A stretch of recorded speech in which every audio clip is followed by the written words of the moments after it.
You will never win.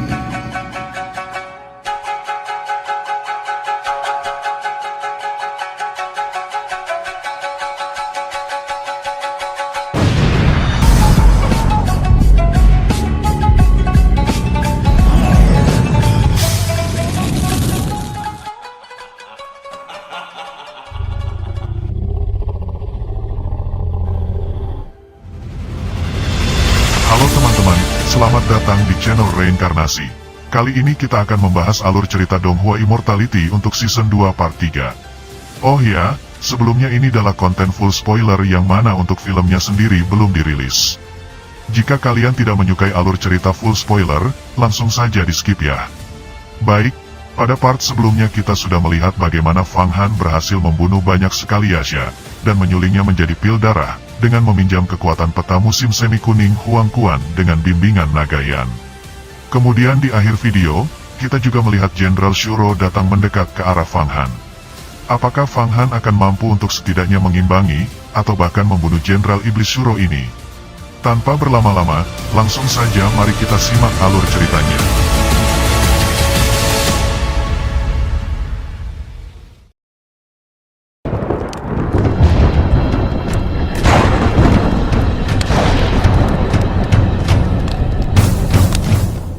Hei manusia, siapa namamu?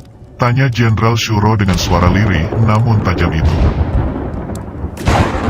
Saya hanya seorang murid pelataran luar sekte Yuhua. Jawab Fang Han dengan tenang disertai mata tajam yang melihat ke arah Jenderal Shuro ini. Fang Han mengamati Jenderal Shuro yang berdiri 100 langkah darinya. Wajahnya tampan, terlihat harismatik namun galak, namun tubuhnya ditutupi sisik biru gelap yang melepaskan cahaya iblis. Tubuh raksasanya dengan kepala yang tampan, ini rasio yang sangat aneh. Benar-benar campuran antara iblis dan manusia, bisik Fang Han di dalam hatinya. Bolehkah saya bertanya kepada Jenderal Shuro yang hebat, apakah Jenderal yang hebat ini ingin bertukar pukulan dengan saya? Tanya Fang Han membuyarkan keheningan dua orang yang berbeda ras ini. Kemudian Jenderal Shuro ini berbicara, apakah benar kamu adalah murid pelataran luar sekolah Yuhua? Melihat tubuh Anda, dan cara bertarung Anda setidaknya mempunyai kekuatan sekitar 5 kuda. Dengan stamina yang hebat, dan kepadatan tubuh dan darah Anda, itu jauh melebihi praktisi transformasi dewa biasa. Anda seharusnya menjadi puncak murid pelataran dalam, atau bahkan seorang kultivator pada peringkat Sanhei. Tapi Anda hanya seorang murid pelataran luar. Terlihat Jenderal Shuro terkejut dengan perkataan Fang Han sebelumnya. Jenderal Shuro ini sangat kuat, setidaknya kekuatannya 2 kali lebih kuat dari Pangeran Merah Muda. Fang Han tidak menjawab Jenderal Shuro ini, dan terus mengamati karakteristik iblis yang berada di depannya ini. Dia telah mendengar pernyataan Nagayan saat itu, bahwa Jenderal Shuro sangat kuat, dengan kekuatan 13 kuda. Sedangkan untuk pembudidaya kekuatan surgawi biasa, mereka hanya memiliki kekuatan 5 kuda. Bahkan pemimpin bandit padang pasir, Pangeran Merah Muda, hanya memiliki kekuatan 7 kuda. Jelas, kekuatan Jenderal Shuro ini jauh di atas Pangeran Merah Muda. Fang Han juga telah melihat sebelumnya, saat beberapa Shuro berhasil menghindari pisau petir ungu Yin dari Fang Qingsui. Bergerak sangat cepat, tidak terlihat oleh mata telanjang. Jika Shuro mencoba untuk menyerang dia, kemungkinan bahkan pedang terbangnya tidak akan dapat memblokir serangannya, kecuali Fang Han mengenakan pakaian ajaib kapas darah. Kemudian Nagayan tiba-tiba berbicara dari lubuk hatinya. Sura adalah makhluk brutal, dan seharusnya tidak segan membunuh. Saya khawatir, Jenderal Shuro ini tidak bermaksud untuk membunuhmu, akan tetapi untuk menangkapmu. Kemudian Fang Han menjawab melalui perkataan batinnya, apakah Shuro ini ingin menangkap saya dan menggunakan saya sebagai tawanannya untuk mengancam Fang Qingsui? Pemikiran sederhana semacam ini, bagaimana mungkin saya tidak mengerti? Pikiran Fang Han melintas dengan kesadaran. Pasti Shuro ini percaya bahwa saya seseorang yang dekat dengan Fang Qingsui. Ya, dengan karakteristik Anda, sepertinya Shuro ini mempunyai rencana seperti itu. Tidak heran jika dia belum membunuhmu sekarang, dan hanya mencoba menangkapmu.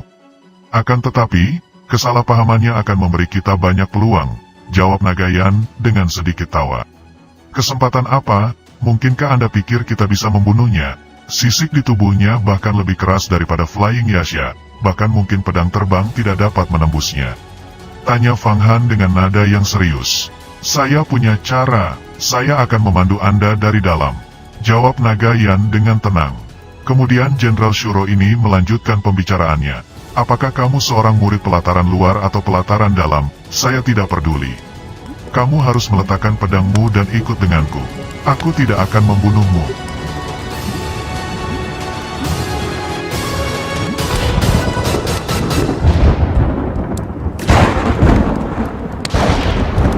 Jenderal Shuro ini tidak mengetahui pembicaraan antara Fang Han dan naga Yan. Setelah melihat bahwa Fang Han tidak membalas perkataannya, ia berbicara sekali lagi dengan nada yang keras penuh percaya diri. Bagaimana jika aku tidak meletakkan pedangku? Sisi mulut Fang Han menunjukkan sedikit senyum ketika dia menunjuk ke arah altar Dewa Iblis di kejauhan.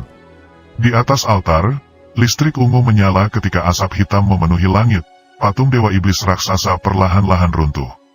Altar tampak seperti akan meledak oleh Fang Qingsui. Setelah senior Fang Qingsui menghancurkan altar Dewa Iblis Anda dan membunuh murid sekte iblis lainnya, maka Anda juga akan mati.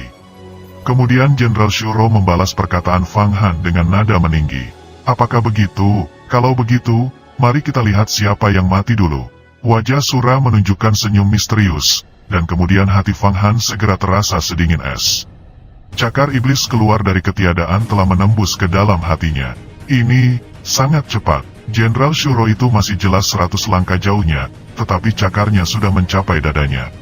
Matanya tidak bisa bereaksi. Pada saat ini, Fang Han akhirnya menyadari betapa menakutkannya Jenderal Shuro itu. Dia tanpa sadar menggerakkan pedangnya dengan sekuat tenaga, dan hampir terlambat untuk memblokir serangan Shuro itu di depan dadanya. Pedang ajaib mengeluarkan serangkaian listrik ungu yang menyebabkan tubuh Fang Han melonjak ke langit, jatuh ke belakang. Dia mendarat sejauh 10 langkah, berguling-guling di tanah, seluruh tubuhnya bergetar. Meskipun Fang Han telah memblokir cakar Jenderal Sura ini, tetapi dia masih terpental jauh oleh kekuatan cakar yang kuat.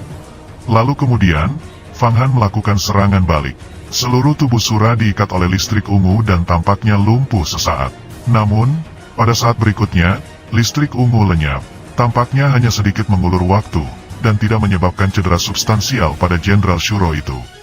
Namun, momen kelumpuhan ini sudah cukup untuk menyelamatkan hidup Fang Han. Jika tidak, seandainya Shuro melanjutkan serangannya, nyawa Fang Han akan terancam. Kemudian Jenderal Shuro berbicara lagi. Manusia, kekuatanmu terlalu lemah. Aku tidak ingin membunuhmu, taruh pedangmu. Sesaat setelah Jenderal Shuro ini mengatakan hal tersebut, Fang Han mengeluarkan suara dingin. Tubuhnya terbang ke belakang, dengan giat menapaki mundur 20 langkah. Ternyata dia berlari menuju sungai bawah tanah sehingga dia bisa memanfaatkan arusnya dan melarikan diri dari Jenderal Shuro ini. Kamu pikir bisa kabur? Suara Jenderal Shuro terdengar keras.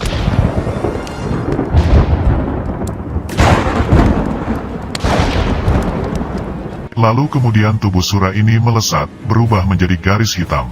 Tubuhnya menembus udara dan melepaskan suara seruling. Banyak jamur tinggi di dataran dihembuskan angin yang diciptakannya, bahkan yang lebih dekat pun tumbang. Tidak baik, Fang Han yang saat ini berlari tiba-tiba mendengar suara angin berhembus kencang di belakang kepalanya. Cakar itu turun lagi, bertujuan untuk menusuk kepala Fang Han. Fang Han tahu bahwa Shuro ini sekali lagi bertujuan untuk menangkapnya hidup-hidup. Lalu kemudian Fang Han dengan cepat memutar pedang sihirnya, menggunakan cantu Guo Nao untuk memutar pedang di sekitar kepalanya dan sekali lagi memblokir cakar Jenderal Shuro. Kali ini, tubuh Fang Han tersentak 20 langkah penuh, area di antara ibu jari dan jari telunjuknya pecah. Seteguk darah menyembur keluar dari mulutnya, tubuhnya membalik. Dia menyesuaikan kinya dan melompat lagi tepat ketika efek listrik ungu menghilang dari tubuh Sura. Melihat situasi saat ini, Fang Han tiba-tiba melompat dan berniat menikam jenderal ini dengan pedangnya. Tubuh dan pedang Fang Han menjadi satu. Seluruh kekuatan tubuhnya dipusatkan di ujung pedangnya, berniat menusukkan pedang langsung ke arah mata Jenderal Sura ini. Kamu benar-benar berani, bocah tengik. Jenderal Shuro tertawa dingin, tubuhnya berkedip. Segera, angin dingin mulai berhembus, bayangan yang tidak lengkap muncul di mana-mana.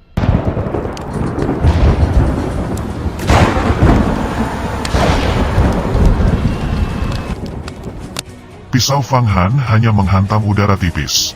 Fang Han tahu bahwa ini adalah momen kritis antara hidup dan matinya, dia tidak boleh lengah saat ini.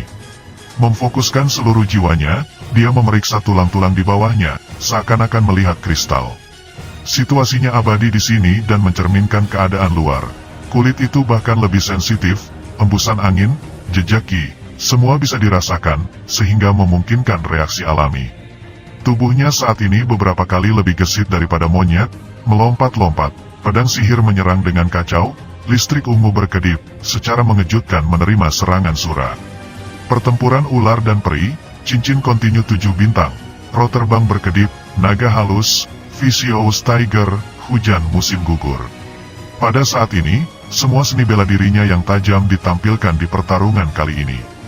Dalam serangan baliknya yang lengkap, Fang Han menunjukkan semua keterampilan yang telah ia pelajari ke titik ini tanpa syarat. Tekanan saat antara hidup dan mati begitu besar sehingga ia berani melepaskan potensinya. Seluruh medan perang dalam sejauh lebih dari 10 zang dipenuhi dengan cahaya pedangnya, serta bayangannya.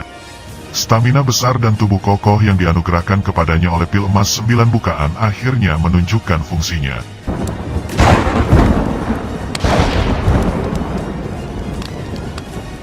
Kekuatan Shuro, seberapa hebat itu? Kecepatannya, seberapa cepat itu? Itu memiliki kekuatan 13 kuda yang digabungkan bersama. Begitu kekuatan itu meledak, bahkan teknik sihir para pembudidaya alam surgawi akan ditembus dan tubuh mereka dihancurkan. Namun, Fang Han berhasil menerima pukulan itu, meskipun dengan beberapa kesulitan yang diterimanya. Bang bang bang. Di tanah muncul puluhan lubang, semua tanah dan lumpur beterbangan di udara. Setiap kali Shuro menyerang dan melemparkan Fang Han ke tanah, setiap kali menginjak tanah, sebuah lubang baru akan terbentuk. Namun, setiap kali Fang Han dilemparkan, Jenderal Shuro ini sedikit mati rasa oleh listrik ungu untuk sesaat, menghambat gerakannya dan membatasi fleksibilitasnya. Dan pada setiap momen ini, Fang Han mengambil ini sebagai kesempatan untuk menyesuaikan pernapasan tubuhnya dan memulihkan diri. Untungnya, Fang Qingsui memperbaiki pedang sihirku untukku. Kalau tidak, akan sulit bagi saya dan bahkan akan mungkin terbunuh hari ini. Dalam sekejap mata, karena menggunakan pedangnya untuk memblokir banyak serangan dari Jenderal Sura, daerah antara ibu jari dan jari telunjuk Fang Han sekarang mengalir darah yang panjang. Gagang pedangnya sekarang berwarna merah darah, darahnya sendiri.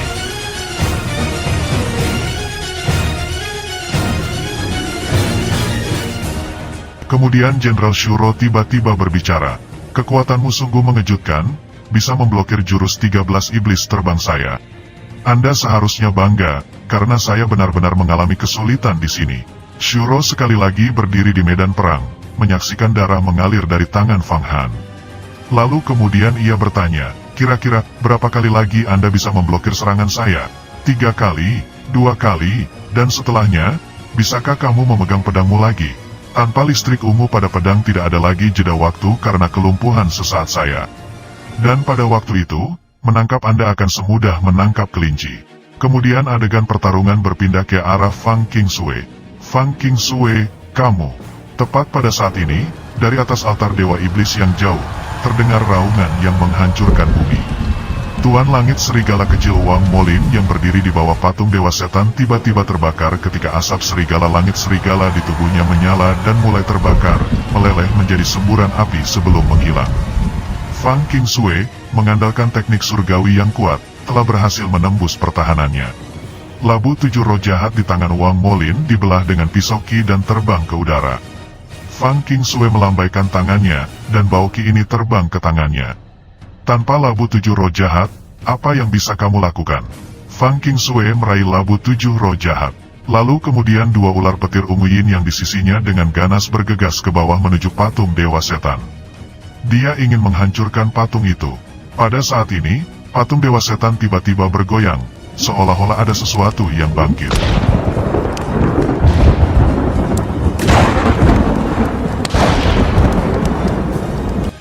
Ki jahat yang kuat menguasai segalanya dan menelan seluruh dataran.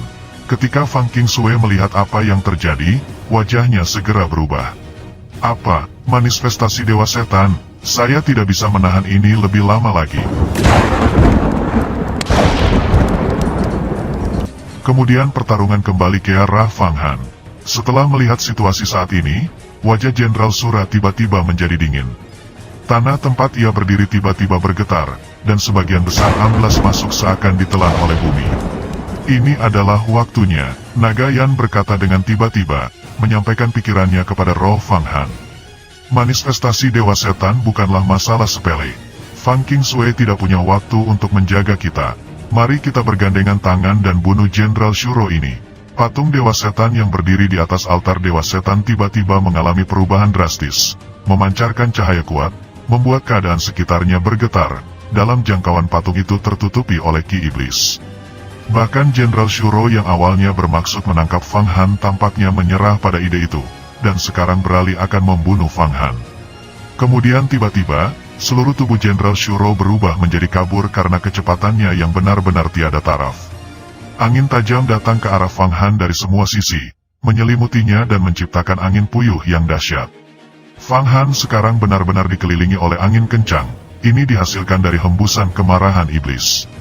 Akan tetapi saat ini, mata Fang Han tertutup dan telinganya berdering. Menghadapi serangan Jenderal Shuro ini, Fang Han benar-benar buta dan tuli. Fang Han mencoba berpikir dengan keras. Ini adalah kekuatan sebenarnya dari Jenderal Shuro ini. Dibandingkan dengan serangan sebelumnya, serangan kali ini 2 kali lebih cepat. Di serangan sebelumnya, Jenderal Shuro masih bermain-main dengan Fang Han. Pada saat ini, Fang Han akhirnya memahami kekuatan 13 kuda yang terkondensasi menjadi satu tubuh, dan sadar betapa kuatnya itu.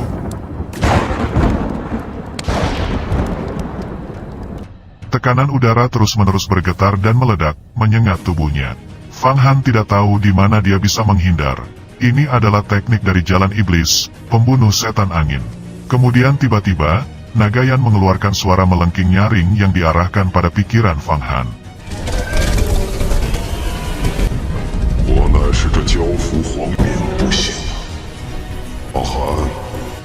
Dalam benaknya, Fang Han merasakan bayangan Naga Yan muncul. Naga itu membuka mulutnya dan meludah, tiba-tiba mengeluarkan bola cahaya. Bola cahaya ini tampaknya merupakan aurora abadi, menerangi keseluruhan kegelapan yang menutupi pikirannya. Itu adalah mana naga, menjadikan pikiran Fang Han secara instan tercerahkan.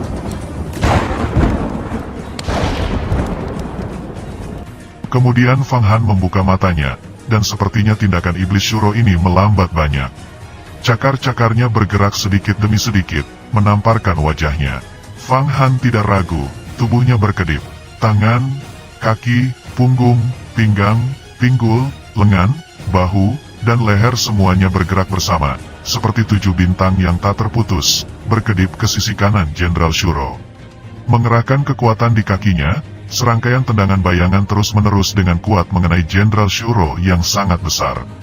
Anehnya, tubuh Jenderal Shura ini setelah ditendang, memancarkan energi yang kuat yang menyebabkan Fang Han jatuh ke tanah. Ketika Fang Han jatuh ke tanah, punggungnya menekuk, dan satu telapak tangan dan kedua kakinya memukul tanah. Dengan pijakan yang kuat, Fang Han seperti terpental ke atas, menembak. Pedang di tangannya menunjuk ke arah mata Jenderal Shuro. Kamu benar-benar akan melawan, mempertimbangkan kekuatan rohmu, tidak mungkin kamu bisa melawan. Kejutan melintas di wajah Jenderal Shuro karena menggunakan kedua tangannya untuk meraih pedang sihir Fang Han yang akan menusuk matanya. Suara Naga Yan sekali lagi bergema di benak Fang Han. Kekuatan musim semi kuning. Pada saat ini, 3 aliran ki kuning tiba-tiba muncul di lapisan luar pedang sihir. Ketiga aliran ki kuning ini seperti naga yang berliku, memancarkan aura yang sangat kuat. Mereka melilit bersama, membentuk simpul, menambahkan kekuatan eksternal pada pedang. Ketika Shuro meraih pedang Fang Han, Jenderal Shuro ini pun terkejut. Apakah ini mana naga? Pedang Fang Han meledak bebas dari cakar Shura, dan segera di atas kulitnya, dia juga merasakan arus ki kuning yang berdenyut, seolah-olah seekor naga melilit tubuhnya dan menjalin otot-ototnya, memberinya kekuatan yang tak ada habisnya. Jika Fang Han memiliki kekuatan 5 kuda sebelumnya, maka saat ini, dengan dukungan aliran ki kuning, ia memiliki lebih dari 3 kali kekuatan itu. Pedang itu setara dengan kekuatan lebih dari 15 kuda. Selain itu, pikiran Fang Han saat ini diterangi oleh mana Naga Yan. menyebabkan kecepatan reaksinya dan sensitivitasnya juga berlipat ganda. Bahkan pakaian setan kapas darah bisa ditembus oleh kekuatan 7 kuda. Dibandingkan dengan pakaian itu, aliran Ki Kuning ini jauh lebih kuat. Mana, ini mana naga? Iblis Shuro ini terkejut, wajahnya dipenuhi ketakutan.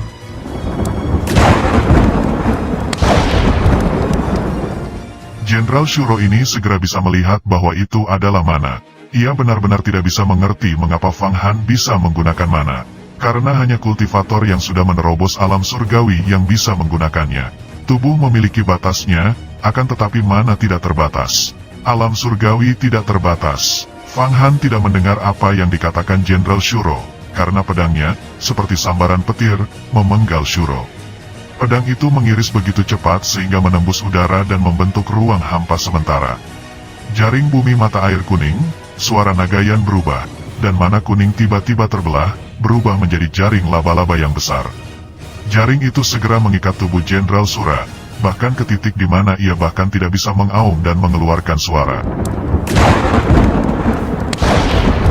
Apa? Ini jaring bumi mata air kuning. Orang seperti apakah kamu? Kekuatan sejati macam apa ini? Tubuh Shuro mengembang, wajah tampan iblis itu menunjukkan keterkejutan hebat, seolah-olah baru saja melihat dewa iblis sejati.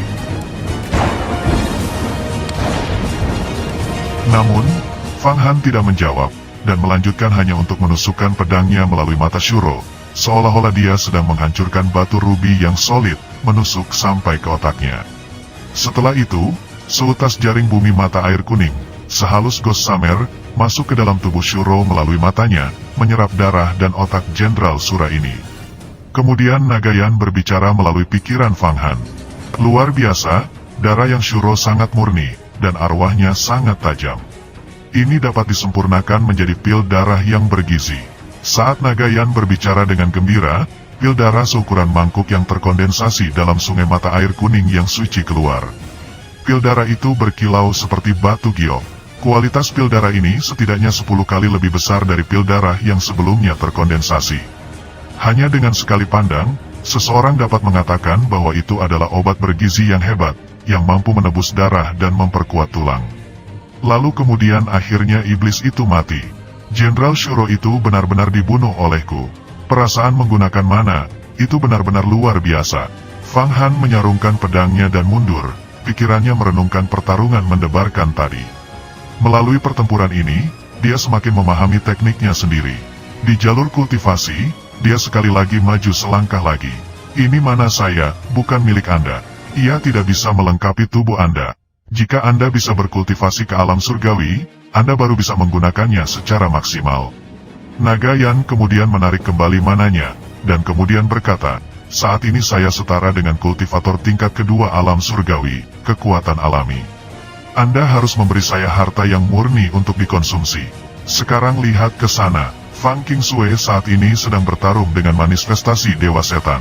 Wanita ini terlalu ganas, akan tetapi, jika dia jatuh, maka kita juga akan hancur.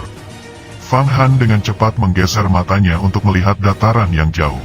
Di atas dataran bawah tanah, ki jahat menyebar. Iblis-iblis gelap yang pekat mengepul dan tersebar di mana-mana, terkadang mengembun menjadi pisau iblis, terkadang mengembun menjadi binatang iblis, dan berbagai bentuk aneh lainnya, dan itu sangat ganas. Tubuh Fang Qingsui benar-benar dikelilingi oleh 2 ular listrik ungu, yang, seperti dewa petir, mengusir ki jahat. Hahaha, murid Sekte Yuhua, Anda berani menghancurkan patung saya. Tiba-tiba, seluruh langit yang penuh dengan awan iblis mulai mengembun dengan keras ke tengah, mengembun menjadi satu kesatuan. Entitas tinggi ini mengenakan pakaian hitam, dan memiliki postur mendekati seorang pria tampan. Rambut hitam dan ungu berkibar karena angin, kedua matanya tampaknya mampu memikat dan menyedot jiwa seseorang. Ia adalah dewa iblis yang berdaulat dari 5 tubuh iblis setan dari Sekte Iblis.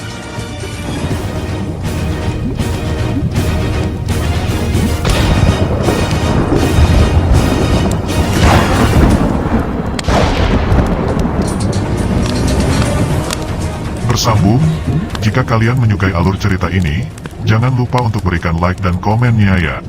Salam hangat dari reinkarnasi. Terima kasih.